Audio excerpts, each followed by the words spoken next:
Nagpagas na ba kayo dito sa PNS Gasoline Station? At kung hindi pa ay puntahan nyo na. Matatagpuan ang PNS Gasoline Station sa Poblacion Norte, Rizal, Nueva Ecija. Madali lang siyang hanapin mga mare dahil along the highway lang papuntang Pantabangan. Tapat nga lang nito ang A2M Hotel.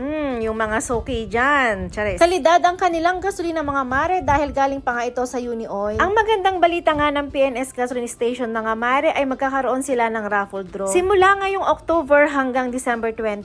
Ay, Diyos ko, hindi nyo po pwedeng palagpasin to mga mare dahil sobrang bongga ng mga pa-prices nila. At pati nga ako ay nag-entry na din, syempre papahuli ba ang mare nyo? Dahil sa 1 litro nga na ipapakarga nyo, meron na kayong isang entry. Kaya the more na mas marami kayong pakarga, syempre the more na mas marami kayong chance na manalo. After nyo nga magpagas, pwede rin kayong tumambay dito kasama mga barkada nyo. Magkape-kape, ganun, or pwede naman mag-noms, charis. Meron nga din silang sari-sari store dito. Pagpasok ko nga sa loob, ay Diyos ko, parang ayaw ko na lumabas mga mare, napakalamig. Napakadami nga nilang tinda at parang kumpleto na nga dito. Pwede kayong bumili tapos tumambay kayo sa kubo, ganun. Madalas nga nilang customer ay mga travelers. Yung mga paakyat ng baler. Open ang PNS Gasoline Station ng 5 AM hanggang 7 PM. Shoutout po sa may-ari ng PNS Gasoline Station na si Engineer Jose Del Carmen Jr. Maraming salamat din po kay Kuya Joel Del Carmen na siya nag-assist sa akin. At syempre sa mababait na staff na nag-enjoy sa pabakas. Kung mapanood mo ang video na ito, sign up para magpagas ka sa PNS Gasoline Station at manalo ng bonggang papremyo sa December 23. Kita-kits po tayo!